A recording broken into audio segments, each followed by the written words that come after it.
How to update stock iPhone applications. To get started, first of all go ahead and open up the App Store application on your phone. In the App Store, tap on Search at the bottom right to proceed. Tap on the search bar and type in the name of the app you are looking for. For example, stocks. Tap on the search key on the keyboard to display the results. Locate the Stocks app in the list and tap on it. Over here, tap on Open to open the app. As you can see, the Stocks app is already up to date. If it was not, then there would be an Update button instead of Open.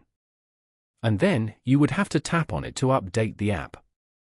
From here, you can update your stock app whenever an update is available.